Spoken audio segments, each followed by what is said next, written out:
All right. Hi, everyone. Happy Friday. Thank you so much for joining this week's session of On the Grid, which is your product-led growth roadmap. I'm sure we're going to have some people still rolling in the next couple of minutes. So if you're not familiar, Grid 110 is a nonprofit focused on supporting early stage entrepreneurs in Los Angeles.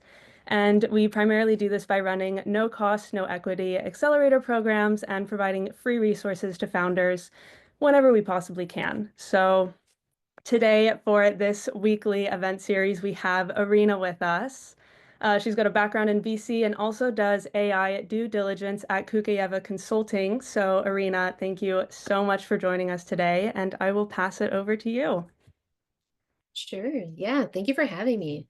Okay, let's see. Can everyone see my screen? Yes. Okay, perfect. Yeah, welcome. I think, probably keep hearing that people should be doing product-led growth. I want to break it down today, what that is, and really, really dive in and start small on what you can actually do today. And I want this to be as interactive as possible. So I will take questions as they come. And if we don't finish the talk, that's perfectly fine. I'll share the link at the end. Okay. Let's get started. So as Stell mentioned, I help funds with diligence. I also mentor at a bunch of different accelerators.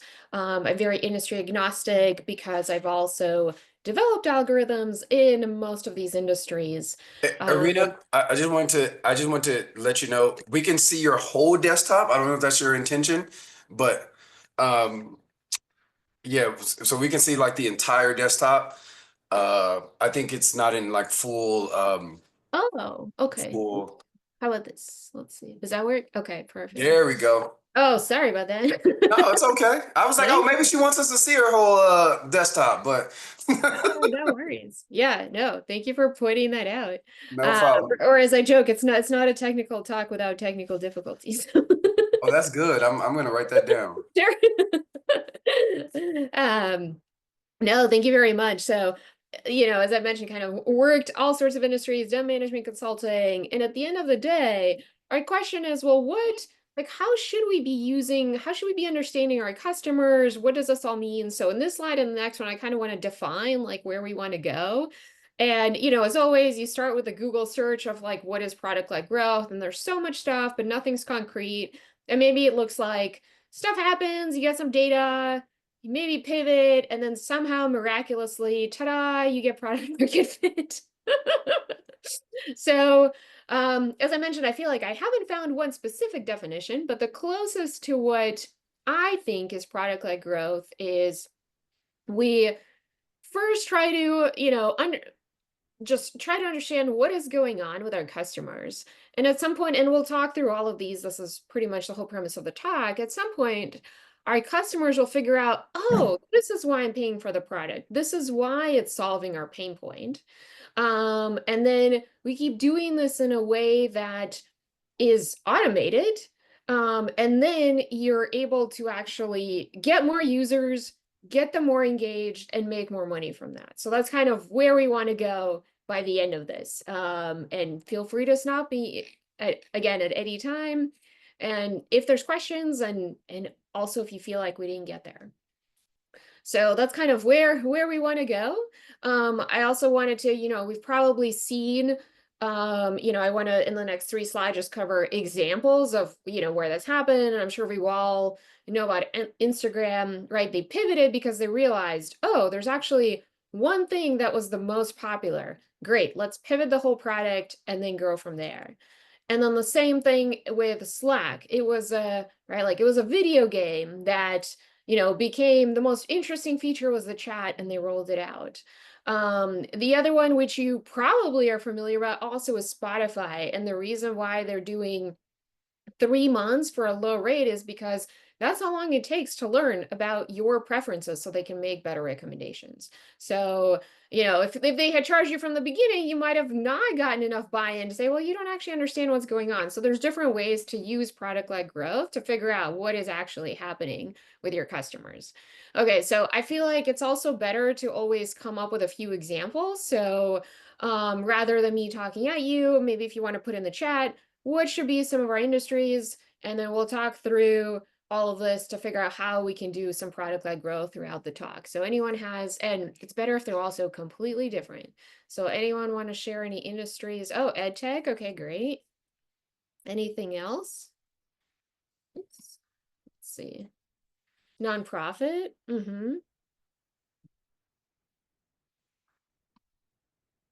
Space. Awesome. Okay, great. And fintech. Oh yeah, we got a lot. Okay, so we got fintech. We got real estate prop tech. Great. Okay. Awesome. And analytics consulting. Okay, great. CPG. Baby food company. Great. Okay, awesome. And then we'll see how this applies across all of that. And then my other question to you is then what do we think, this could be pretty vague, but what are some of those challenges that we're solving for our customers in any of those industries? You know, EdTech, space, CPG, what, yeah, let's see if there's that's $1 million question, that's right. So maybe that's right, that is a good point. So maybe we should maybe let me go to kind of define it, and then maybe that'll be, you know, what we come up with by the end of this. So we started a little bit with the definitions. I'll talk about it with the 4 steps, kind of mention you know, what they were in the diagram, but we'll go through it. Why or why not AI is really maybe not key to all of this. And then how do we put this together? And yeah, I appreciate somebody shared helping educators making better informed decisions while working with students. Yeah, makes sense. Okay, great. Okay, so when we first talked about, and actually I defined it up top, the first couple slides. So the first thing we talked about is how do we bring more value to the customers? But how do we first like think about value? And so in the next couple of slides, we talk about that. The first one, you probably hear this time and time again, is the customers really pay you to solve a pain point. It's not a nice to have, you know, with a vitamin, you can skip a day, a month. It's really, really optional, or it seems like it feels more optional, a lot less immediate. Oh, and then somebody else shared addressing lack of culturally relevant food options in the market as another challenge. Yeah, definitely. Okay, great. I'm writing these down so we can refer to it. So they're not paying, you know, and they're not paying you for, hey, this is a software that uses AI, give me $10, right? We want to be more productive, more efficient. We want to get the foods. We want to get, you know, our students staying at the universities, you know, we want people potentially buying the house if we're in real estate. But even more specifically, I talk about it on this slide and the next one, what are different ways that different companies bring customer value? So if you're selling directly to consumers, there's a Harvard Business Review study that said there's 30 different ways that you can do it. And I would say as a company, you should really focus on one, like 2 at most. And then to actually position everything around it. And, you know, if you're selling into businesses, there's one of 40 different ways of doing that. So again, you pick one and that's your primary focus. And I'll share these slides at the end, and those links are free for the Harvard Business Review study. So then my question would be, you know, we have a lot of different industries that we're working with, different challenges. What are some values we could bring to our customers?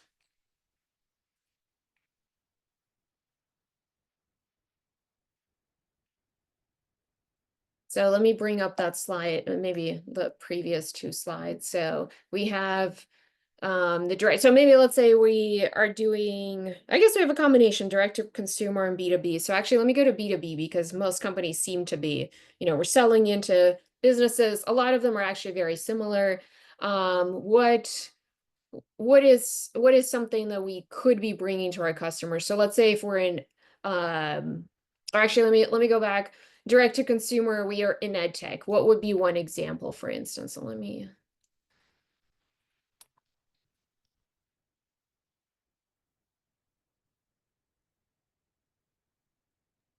Can you repeat that question one more time? I'm sorry. Oh, sure. Yeah, so we had people drop in the chat all the different industries. If we're in each of the industries that people dropped in the chat, what are ways that those industries could bring value to those customers? So for instance, what is a way that EdTech is bringing value to customers? Nonprofit space, fintech, real estate. We have analytics, consulting, CPG. So those could be different. They could all be the same. So what are some examples? And it could be from your startup, it could be from, randomly picking off this list, because I think that will guide, again, all of our other decisions down the line. Okay, so somebody shared design aesthetics, quality, reduced cost, and wellness. So if you had to pick one, which is great, because this is the, Erica, I think you were doing the food one, if that's, I believe. Oh, no, sorry, interior design nonprofit. So interior design nonprofit, if you had to pick one primary one, which one would you pick for the interior design as the primary? Wellness. Okay, great. Okay.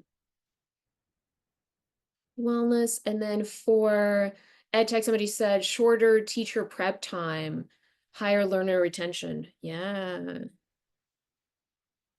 definitely. Makes sense. Okay, great. I guess we'll go with these two, and if anyone wants to drop anything else in the chat, we can go from there. Okay, so we picked our value. I will also say, we picked customer value, but then there's also how do we bring our business value? And I would argue there's only 4 different ways.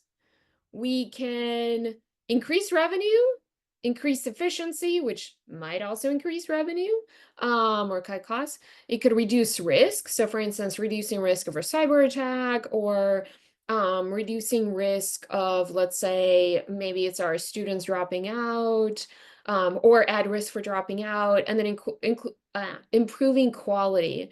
So maybe it's something like, if we're in real estate, it's quality of the listing, or it could be, CPG also, right? Maybe it's cleaner food, or something like that. So let me see if there's more suggestions in the chat really fast. Oh, and somebody shared consulting should be mostly in functional areas, makes money, integrates, informs. Yes. Yeah. So it would be making money for our customers, integrating different, for instance, databases, informing decisions. Yeah, great. Awesome. Okay. I would also argue that, for those of us that are developing software companies, a question that always comes up is, well, how do I tackle that my code is all band-aided together and like held by barely anything at all? This is also true if you have your code written by LLM, which is a whole other side conversation. But I would say, as you're talking about business value and you're trying to figure out, how do I go between developing new features and maintaining what I have and making sure nothing breaks, is kind of my maybe pragmatic, pessimistic, realistic, you take your pick, is whatever you've developed today, you have to make sure it works tomorrow before you add new stuff. And if you're struggling, if you're a more technical founder and you're struggling, or you're on the more technical team and you're struggling communicating to non-technical founders, diagramming how long things are taking now before you even add new features goes a long way. I've had that, experience where one of the executives is, the question is, why are things taking so long? And until I diagrammed, again, like, things are here and here and here, back to somebody's earlier point about integration. Here, here, here, there, somewhere else, we've never joined this thing, then this other thing we've never looked at. It wasn't clear why things were taking as long as they were. So again, part of business value could be, it could still be, you can think of it as efficiency to get our customers their value, their time to, let's say somebody fills out an order and then, the page goes blank. that's not a great user experience. So again, talking about that and how to frame those conversations, hopefully that helps. So now that we have some value, right? We have, ed tech, it's shortening prep time. We have analytics consulting where we're maybe integrating different systems. We're also having culturally relevant food in the market. We're helping our customers with wellness. How is that going to contribute to how the business is growing? So we have kind of 4 different options. What are ways that we want to think about growing our company here?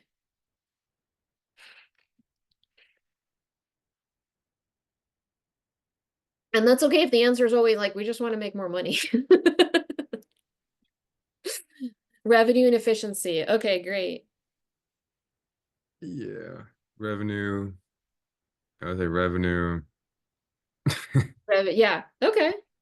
Yeah. So somebody put, improving quality, new product lines. So I would say for the person that mentioned new product lines, what do you think that will help you accomplish?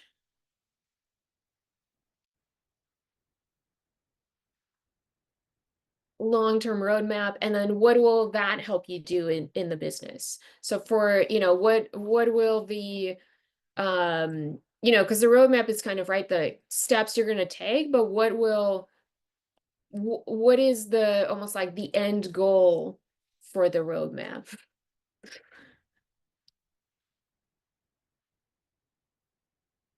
Giving customer confidence in your product, right? And then as they gain more confidence, what do you think that'll help get you in your business? So as your customers, you're adding more features, they get more confident, then what happens? Yeah, so somebody point out it could be diversifying products or more revenue streams. So yeah, definitely. And then somebody else shared, revenue is better than quality, than risk, than efficiency. Potentially, for one company, for others that could be in a different order. Yeah, and as you're adding more product lines, the loyalty and the long-term relationship, I agree with that. And then hopefully that will also lead you to either increasing revenue or depending on your industry, it could be reducing risk, something like that. So yeah, it really, really depends. But yeah, exactly. Depending on where you are, what your industry is, maybe you have one maybe revenue is the primary, but with maybe a lot of nonprofits, I would say revenue potentially is less key, and maybe there's others that are more important. Let's see, and then there's one more suggestion. Yes, agree. Always a balance of revenue, cost, and risk. Yeah, yeah, and especially for different industries, especially regulated industries. Making sure as you're developing the product lines, are they up to the snuff with all the legal regulations and things like that. Yeah, and another way to think about this, if you don't do the work, what would happen, right? If you don't have the roadmap, if you don't have that, what were some ideas that people shared? If you don't have that relationship, or if you don't have that additional product, what's going to happen? And maybe sometimes it's, you're actually generating revenue and you don't need it.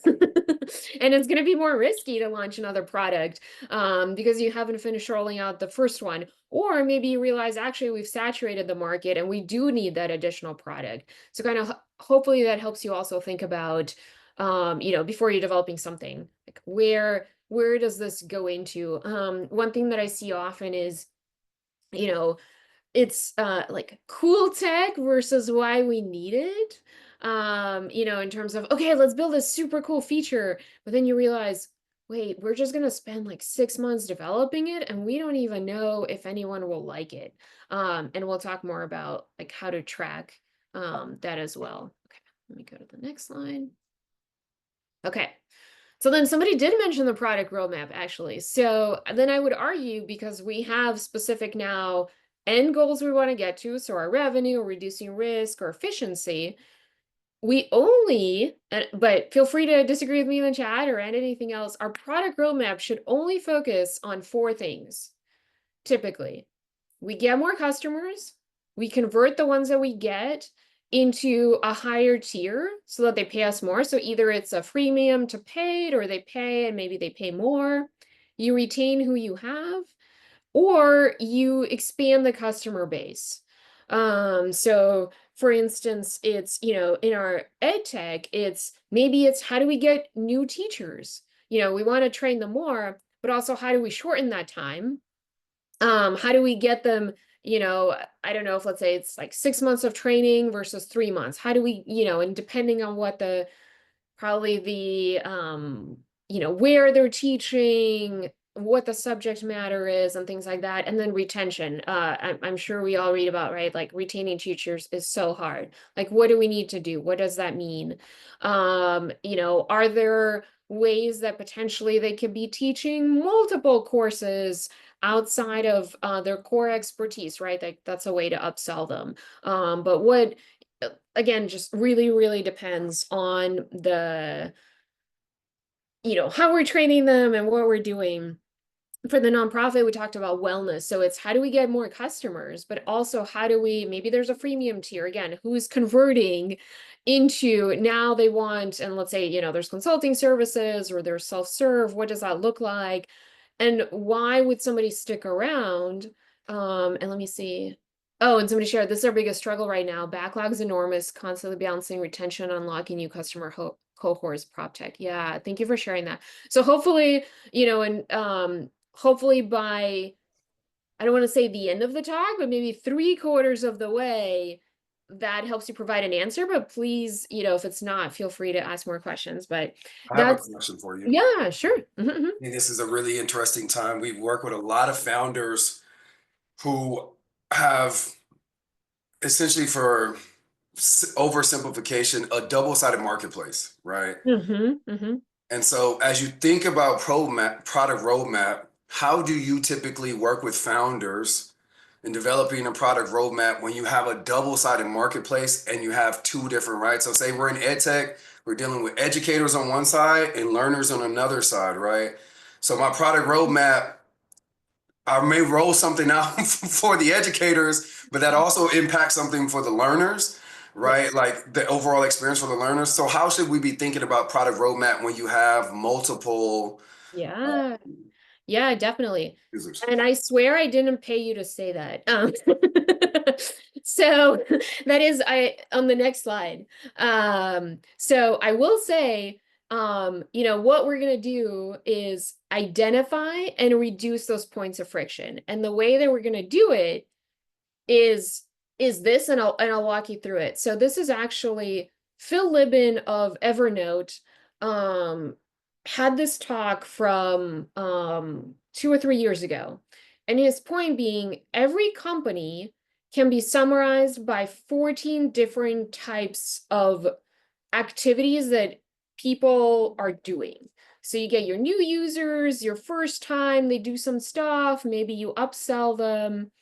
And what I would argue, actually, to Juan's point, is you have, if you're only one, if you're selling directly to consumer, you have one set of customers, that's great. If you have 2 sets of customers, you have double the amount of lines. You have this looks like one set of 14 for your supply and your demand. And if you're doing hardware, so if you're in space, for instance, you actually have a third one. So you have from your prototype all the way to the delivery, what are all those points? And what you're looking for is, I would argue, things like time to match between, let's say, your educators and your learners. So if you're saying, for instance, it's a mentoring platform and you want to make sure that your educators are matched with learners, well, currently, how long does it take now? And how long does it take for a new educator to jump on, start paying you, and for a learner then to jump on, maybe start paying you, but also how long does it take to match?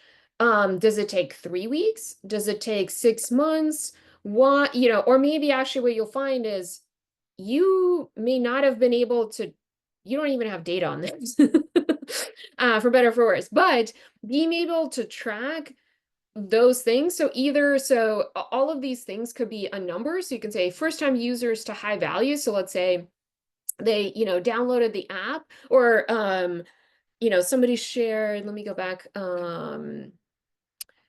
Oh yeah, and then somebody shared for nonprofits, donors, and then who we serve. So the same thing. So then you have one supply curve for donors, or one flow chart for donors and one flow chart for whom you serve.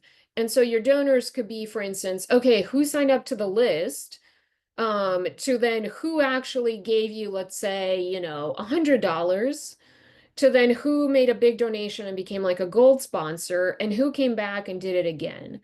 Let me go back to the example of the prop tech, new customers and retention. So then the question also becomes, so when you're, there's different ways to retain, right? You can have your low valued users. So let's say this could be,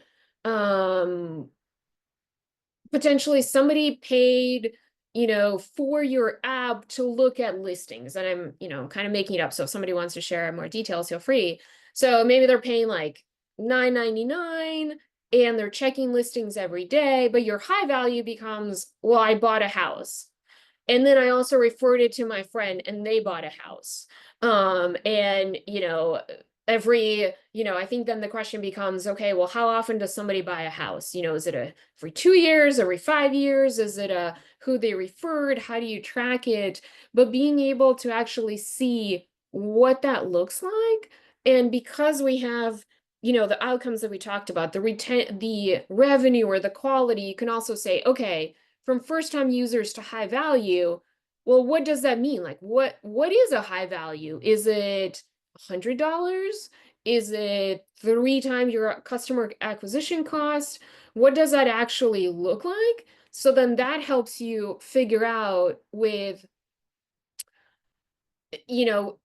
the question was, again, unlocking new customers and then retention. So unlocking new customers, right, is the activation of, they've never used it to first time.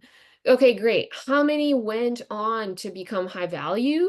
And then how many are retained? And what does it take to get someone to be retained? Because what you'll probably find is it's easier to keep someone than it is to get a new one. Or maybe that's not true. So then that becomes a question of, what is your customer acquisition cost? So does it take $100 to get it? And then you actually, how long does it take you to get back $100? Is it 2 years? Is it the first purchase? What does that look like? So that will help you hopefully balance the decision between where do you spend your time.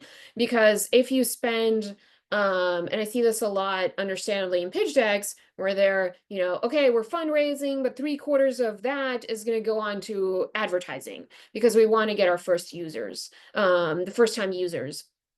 But maybe what you'll find is, maybe you need to focus on, well, who's low value and how do you get them to be high value? And until you know what does that look like, and who's where, it'll be harder to then prioritize which way to go. And this is a really actually much harder than it looks, because I, feel free to quote me, but I hope to be really wrong. 90% of companies do not track this data, right? So you don't know, well, which ad did they see specifically? Was it your banner with the pink background? Did they see this on Instagram from a specific post from yesterday? Was it on LinkedIn from 2 weeks ago that, let's say, I shared?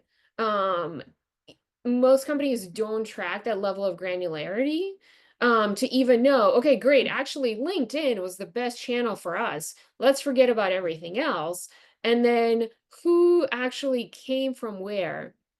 And if you look, here again, I would argue that probably the most important line, or the most one to focus, prioritize, is 10. You went from high value to completely inactive. So they were, let's say, spending $100 every month, let's say, for instance, we're, doing the baby food or real estate. space. I mean, that could be a 6-figure contract, somebody spent, and then all of a sudden just said, oh, actually, I'm good. And so, like, what happened here is almost, I would say, probably the highest priority to figure out for every business of, again, like, what is a high value customer and what happened? You know, did they try to check out and it didn't work? Or they tried to be, you know, try the next thing to get them deeper in the product and it didn't work? Or they got confused? Or, you know, there's definitely been a couple of products that I personally pay for. I'm in the kind of productivity space, and I could tell that one of the ones, you know, it helps me with grammar. As a non-native English speaker, I want to make sure my grammar's right. And I could tell that their product this year is, I need to email them and give them this feedback. It's not as, just the way that it's making the suggestions is not as crisp as last year. You know, and then when it comes time to renewal, there's going to be a question of, okay, well, great. I've been using this product for a year and a half. I've been paying for the pro version. You know, do I want to renew? And if not, you know, why not? There's other products that I also pay for that, you know, and it's, I think the other thing to think about is where you are is, well, what features are they using? You know, let's say your product has 5 features and you think that they'll get the most value when they use the specific 2. And then the others are nice to have. So is it actually true? Did people get to use those 2 features or not? And what does that look like? Will go a long way to help you figure out what is actually resonating with those customers. I'll pause here and see if there's questions before we move on, because I would argue this is probably one of the more important slides.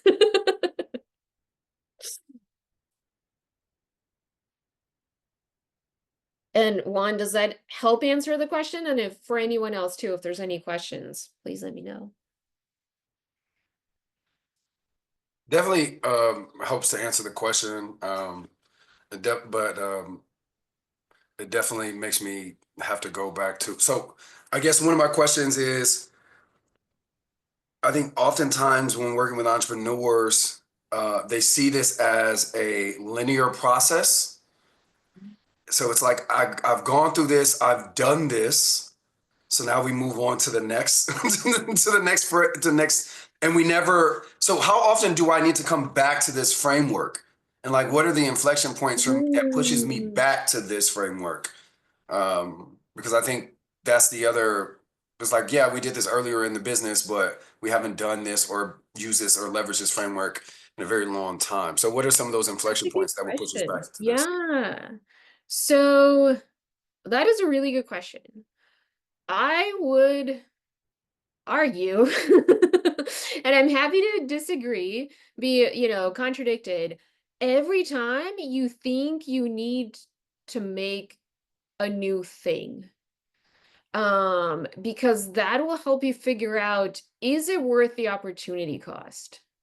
So because I feel like a lot of the time when I talk to founders and I mentor founders, the discussion is around, let's build this feature, let's build this other feature, we need to do this fast, let's do it over the weekend, this just needs to get out, we need to use an LLM, whatever.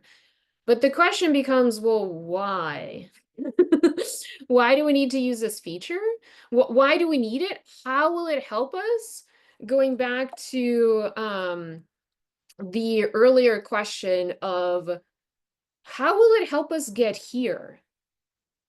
How will it help us increase revenue, or whatever we said, you know, increase revenue, but also give back value to our customers? So it sounds like actually maybe a lot of work up front, and maybe not as sustainable in the beginning, because you're like, man, I have to remember what we're doing and why, and all of these lines, and this just seems so onerous. But what it will hopefully train you to do in the beginning is to have those outcomes in mind. And whatever we're doing if there's an outcome in mind, it'll help prioritize everything else, because then the question won't be, well, do we do this feature in this software and we need 3 months and then we're going to be testing it out like this? It's okay, we need to improve our retention rate by 5%.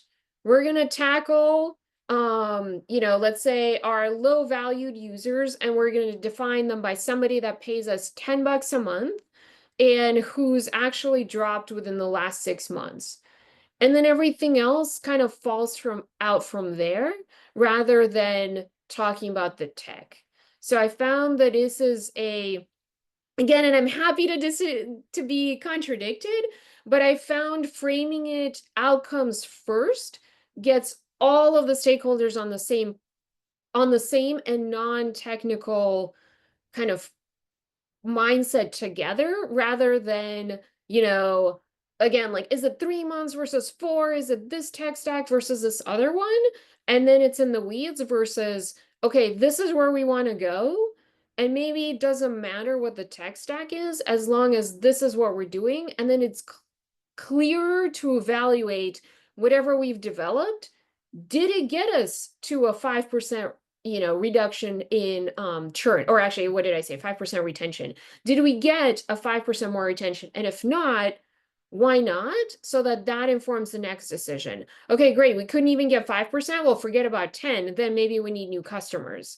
Or hey, we got to 5, how do we get to 6% following? So that is a really good question. I'm happy to be, again, like, completely contradicted. And it does sound like a lot upfront to think about. Just think of it, again, you don't have to think about this chart, but just think about it, outcomes of our outcome is we want more revenue. Great. Then every time you get a request, how does that contribute to revenue? And in the beginning, it's going to be super annoying because like, Irina, why are you pushing back on revenue? We don't care about it. We just want more customers. Okay, great. What is it about the customers? What kind of customers? And it helps define that too of, okay, our retention for teachers dropped in the last 3 months. Is that what we're focusing on? How do we get them to, what are some things we need to change? What does that look like? Rather than the features. And I see somebody had their hand raised. So I don't know, Juan, does that help a little bit? I'm No, yeah, also, for sure. I'm going to yeah, yield my time to the floor and to the awesome entrepreneur of the name Brandon Bailey of Tutor D. sure. Thank you. So I am Brandon Bailey, founder of Tutor D. We have an ed tech platform that facilitates a learning experience for educators and their learners, while capturing meaningful engagement points like learning styles, but also how they're engaging and like how they're getting answers right or wrong towards like learner outcomes or training outcomes and workforce readiness. But we were like, so my background, I worked at ed tech company before starting this company, and they had a sales-led growth approach where they would Mm-hmm. go, and they also had like a third-party sales, third-party company that sold their product as well as a bundled thing Mm-hmm. to schools and school districts. So their approach was like really heavy on like 30, 40 different people, sales team and what have you. And for us, when I was working, they already had like already had this idea in my mind of what we are going to build, how we're going to build it, who it's going to serve, even though that market wasn't really that right here now, like it's here now, but it took a while for it to develop, especially with Mm-hmm. the pandemic. But I knew we wanted to bootstrap it as well. So we couldn't Mm-hmm. afford a sales approach, and I didn't have the sales skills at the time. So with that being said, it's been a challenge with like taking a product led growth strategy with like you're starting with a product that isn't really finished yet, and people don't trust it, right? Some of our design partners have been saying like, nope, I'm not putting my credit card in there. Like we're not doing that, and because it looks like this, and it doesn't have that, it doesn't have the little icons, it doesn't really tell me that I can trust it. When I'm like, I know it works, but okay, cool. I need to go back to the drawing board. Let's see how we can get past this step.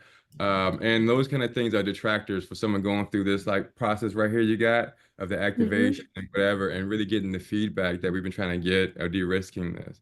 Like, Mm-hmm. we're trying to figure out how to navigate like between like the product led growth and product led sales approach with like a smaller sales team reaching out and trying to have a super tight, super small like sales cycle, like a demo and a discovery in the same call.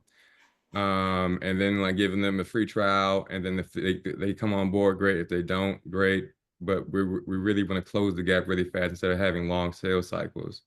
And then figure the rest as we go of like working with schools eventually, enterprises that are bigger and have slower sales cycles. And that's where we saw like those opportunities, a product-led sales approach, and kind of like slowly fix ourselves into that position. But I guess with that being said, how do you get past like, you know, because the companies you mentioned with like the easy people coming on board, they had a product that was pretty solid already. The ones that I think you mentioned, or they look good, or they had the money to have a freemium approach. Like, they had the backing to have a freemium approach. Like, so how would you say like today's market, we're taking like a bootstrapped approach where you have to like prioritize like the revenue and can't like really provide like certain types of value, someone testing out besides that 3 week or 2 week period, and we can't have a freemium part of the you know, our customer population outside of like the student users. Well, I guess they are freemium, and the student users are freemium, and the teachers and the admins are the people paying for the product. So that's a long-winded question, but I hope it. Yeah. Okay. No, that's helpful. So I think it sounds like it's kind of like a two-part question is, you know, you're doing product-led sales, and then how do you actually maybe do a little bit more of the product-led growth? Is that kind of the question? I guess the question is, yeah, like how do you, Okay. what does it look like for a company that's strapped for like, you know, resources? Um, and like we do have some of these mechanisms in place, but like tying it all together, I guess, is the next step for us. But you know, I guess being strapped with resources, how do you get to like a real product-led um growth strategy?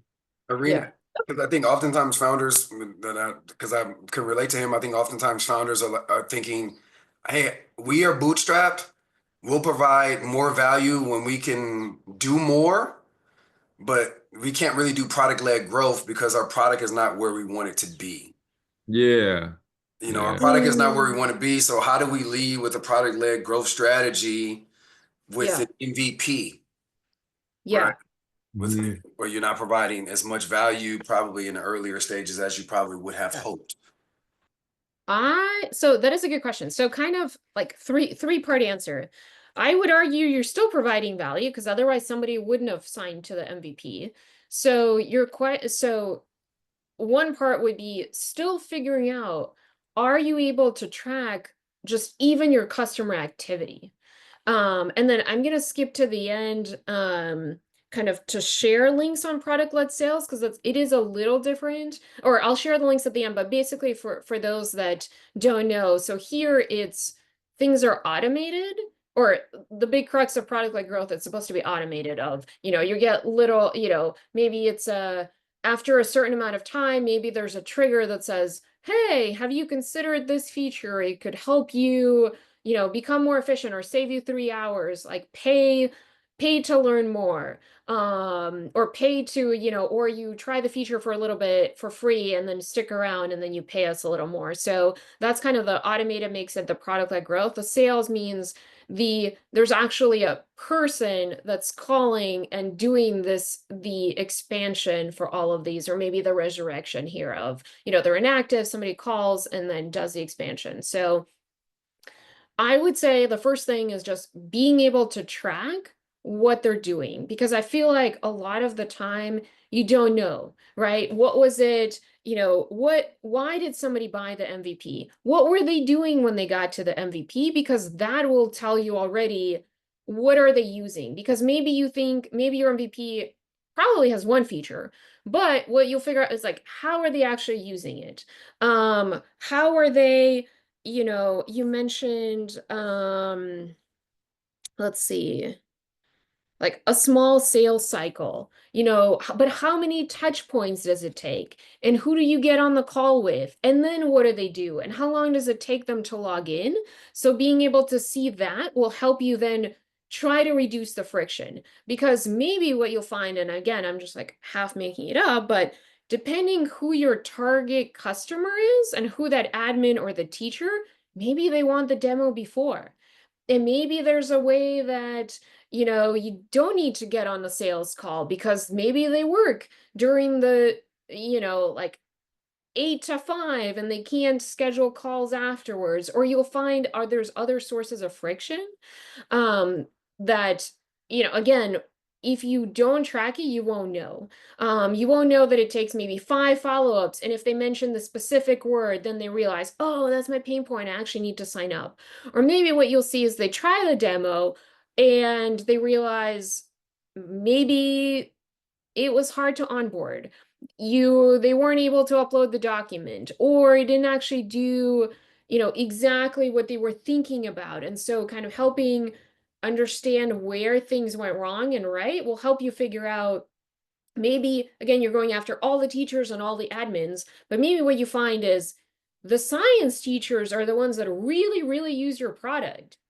Forget the principals, forget the math teachers, and that'll help you hone in on, maybe you talk to them and they sign like right there. They see the demo, they're like, great, how do I sign? What do I do? Or maybe you find out it's actually the principal and they have the purse strings and says, great, you talk to me, I'm just gonna roll this out. Or maybe you find it's some combination of the principal signs it, but there's no training for the teachers, to our earlier nonprofit question. And then there's friction there. So until you track those touch points, you won't know. I'm going to skip to the very, very, very, very end because, there's 4 parts, but to your earlier point of like how to get that feedback. Okay. Oh, and I add the product-led sales, how they're different here. So again, I will share links here. So one way that Amazon does well in getting feedback is what I would call this, if you're trying to return, it has a drop down of options and then it has comments are optional. And this, if it's part of the MVP already, then you won't need to be on those calls. They'll just share that with you. And the less friction there is to getting that, the easier it'll be. I had some success, or, not some. One of the fashion tech companies I worked for, I was tasked with delivering a product that was going to parse feedback and then do some fancy stuff. But actually what I realized first, I wanted to get familiar with what are our customers actually doing. And so this was Amazon, but it was similar. And just by reading the comments, I realized there was a part of the product that we just completely ignored and we could really improve, no algorithm required, to actually bring more value to customers. And by being able to, maybe it's part of the onboarding, maybe you'll see how they're interactive, but adding this in reduces that friction for you and reduces that for the customers. They don't need to get on a call. For those of, and I think it just also depends on your customers. Like, do they want to be called? And I see there's questions in the chat. Let me see. Oh, I see yeah, so hopefully that helps. Hopefully that helps. I don't know if there's any other questions on that. Oh, what tools to track? I would say whatever helps you. I tend to be very, very tech agnostic. So if you're tracking different channels and you're in Google Analytics, that's fine. But it's whatever is easier. Maybe when you first start, you use paper, a spreadsheet, right? Like where, the salesperson gives you the information and you add that in there. So the last thing you want to do is like, but it is a really good question. I actually get this question all the time, but it is whatever, there's no shame to use whatever you're more comfortable with. And so what I want to do then is, again, the question with all of these is who's going to be the super user? Because the aha moment is going to be, what is that pattern and how do we predict it? Because what we're trying to find is who are those customers that are super excited, they use it all the time and they give you money. So maybe with our the example that, you know, somebody just shared, maybe it is, again, like the principal that's just, oh my God, this is great. And then actually one of my teacher friends says, you know, we asked for a couple things. Our principal said we don't have any money, and then they randomly brought this product and there's been no training, and then everyone's confused, like what is going on? Between like, why did they get us that and not the thing that we asked for that was cheaper? So then, you know, how do you get that information? You'll probably see, you know, when did they purchase? Who logged in? How are they using it? You know, how many teachers does the school have? Maybe there's 20, maybe there's 3, like who logged in, and being able to toggle between like who is the actual specific person will help you a lot. So hopefully that helps. And I will say, you know, when you were looking at the super user, really narrow down again, like to make it as easy as possible to figure out, again, depending on your volume, this is an MVP, maybe you have 3 customers in the last 30 days, maybe you have 100 in the last minute. So scoping it down to something manageable, maybe it's a week, it doesn't, you know, again, like it could be just a small amount of data so that you can see who is actually there, who is logging in, who's using stuff, how they got there. Was it the LinkedIn post? And what are they actually doing? Because you're selling it to, you know, let's say, you know, we said we're bringing value by, let's say, wellness, or we're helping retain students. But is this what's actually happening? And so until you know, you won't know, do you need to pivot or who's the actual customer? And I will say, just focus on one thing that set of customers is doing differently. Because you'll have your regular users who are maybe logging in once a week or once a month. Oh yeah, no problem. Happy to help. But maybe you'll see there's something specific about, again, maybe it's the teachers, the principals, the you know, the whoever else, maybe like there's a board director at the school, or maybe it's like even students logging in. Who is actually diligently using the product and how are they doing it? Because that will inform your next iteration. And I will skip some of these examples so that we get to like part 4. I will say this is much harder than it looks. Most companies aren't able to answer that question, right? It's like it is arguably what sounds like a deceptively simple question of just like, well, who's using your product? What you'll probably see is, well, you haven't tracked the data, so you don't know, or you won't know, like who's the teacher, who's the principal, who's the board member, or you'll find out there's no difference. And maybe that's because there's a whole bunch of issues. So the more that you can just time box it to say, okay, we're going to spend 2 hours on this, and if we can't get an answer, we're going to pivot to our question. Or maybe, you know, somebody talked about integrating different sources. You actually will find out, well, you have a set of sources from all of your advertising channels, you have your purchases, you have your, you know, this person is a teacher, but there's actually no way to merge all of that. So you can't tell a teacher logged in yesterday and then did their lesson plan, and then a student viewed it. And there's a whole host of other reasons. But this will also tell you, you know, again, part of our roadmap question, what to focus on. Okay, well, if we can't tell, now we don't need to build that feature. We might need to go back to the drawing board, but maybe you've actually identified like your next step. Like, okay, your gap is, okay, we weren't actually able to figure out who's who. Great. Maybe that becomes the next version of your MVP. Or maybe what you do is maybe there's a product offering from some other vendor you could buy. And I would say, as long as you're able to not just see a demo, but pilot it yourself, like don't buy before, you know, you're going to get pitched the moon. Just like make sure it works. Or maybe there's some hybrid between you buy that vendor that gives you more runway, and then you build capabilities as you're iterating.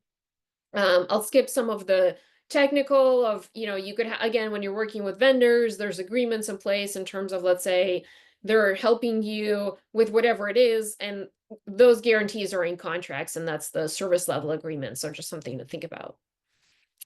And then what hopefully you'll find is something promising. Like there's a, you know, this picture on the right-hand side, the dots are all the same, but the way you connect it is differently. So then the question is, how are you connecting the dots between the customers to find what is actually happening?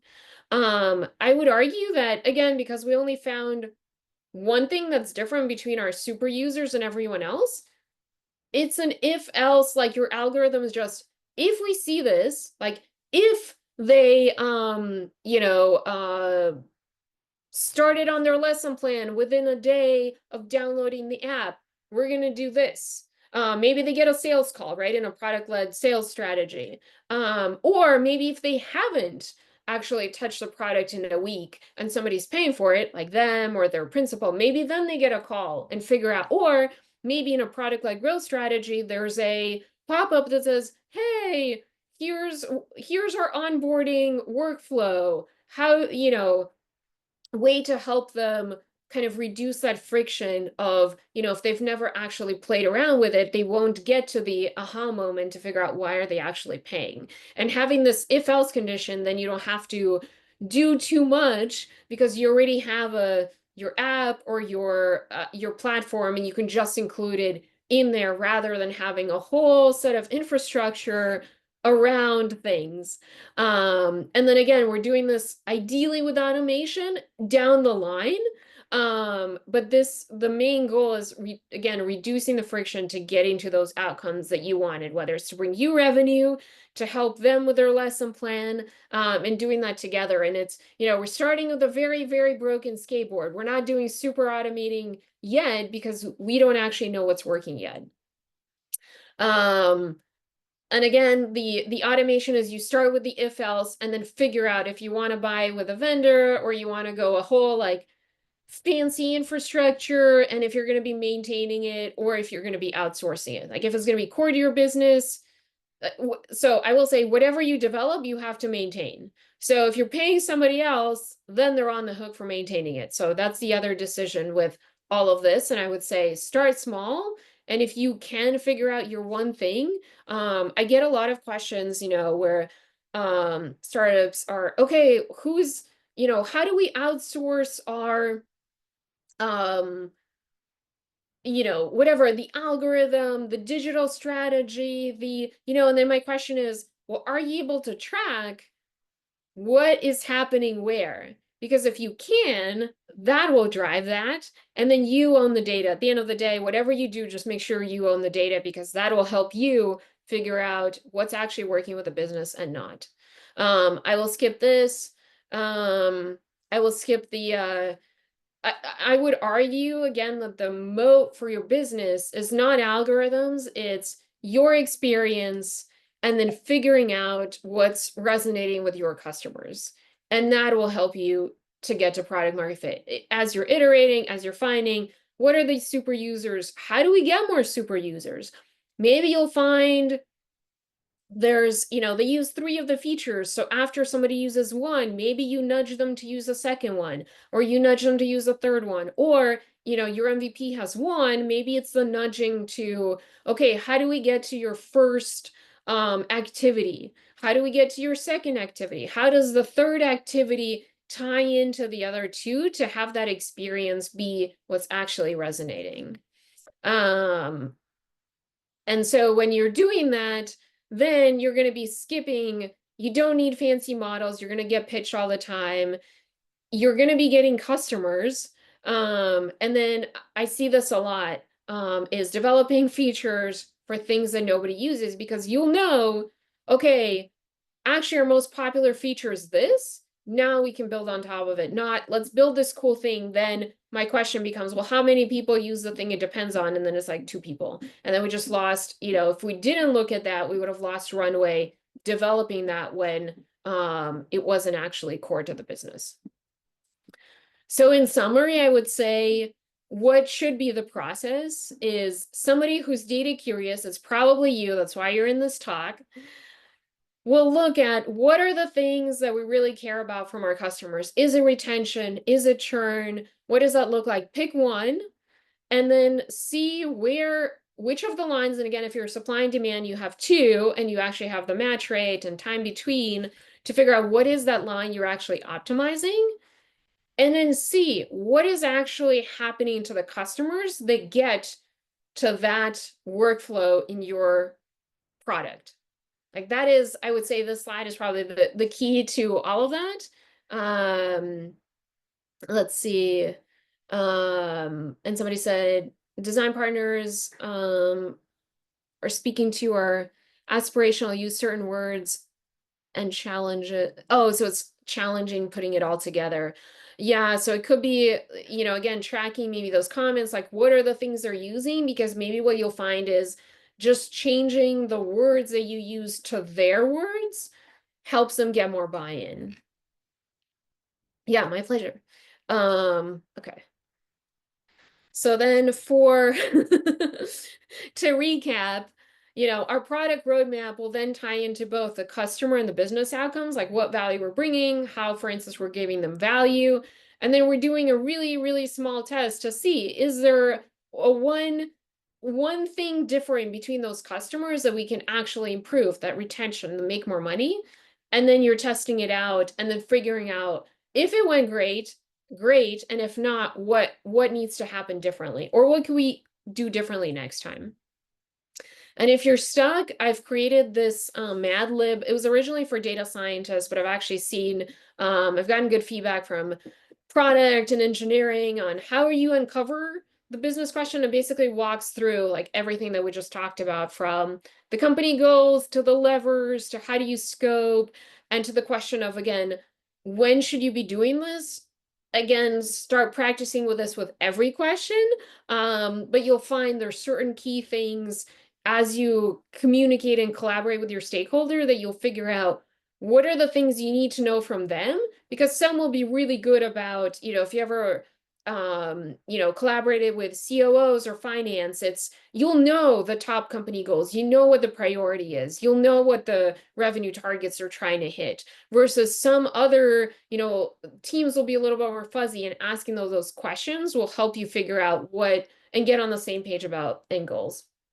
I'll say this will help you figure out your unique high value customers and help you as a way to prioritize. And since you're going to be also getting money from them, it'll help you extend the runway and then become even more attractive for investors.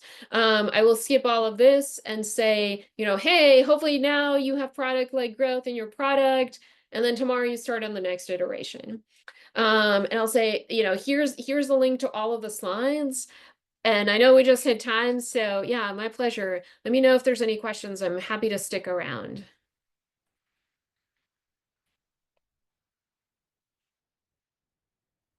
Any questions? Do people feel like they got, the plan on where to go next, or it's a lot at once? Yeah, no, my pleasure. Yeah. I would love to follow up. I have to drop for another meeting though. If I can connect with you like on LinkedIn or like afterwards and like have a follow-up meeting, because like I do have a lot of questions around navigating this without like hands.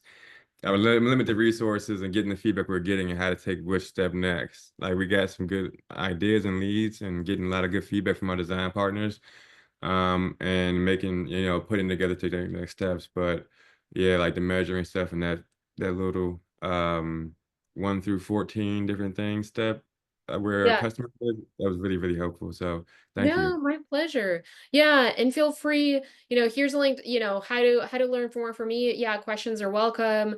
I mentor a lot of different accelerators. I answer a lot of FAQs. If you want more one-on-one, I have Calendly links. Otherwise, yeah, feel free to send questions, and if there's a blog that exists, I'll send your way. And otherwise, yeah, feel free to, yeah. All right, thank you. Yeah, my pleasure. Any other questions, comments? I also just wanted to jump in here and just let everyone know that I will be sending a follow-up next week with the recording as well as the deck, so you'll have access to all of those amazing links that she provided, and also ways to get connected with Irina. But yeah, I know we are at time. So Irina, thank you so much for leading this session today. It was wonderful. And thank you to everyone who spent their Friday afternoon with us. Would love to see you not next week, but the week after for On the Grid on May 9th, mission, vision, purpose, value. But other than that, thank you. Thank you for having me. Yeah, of course. Have a good weekend. Bye. Have a good one.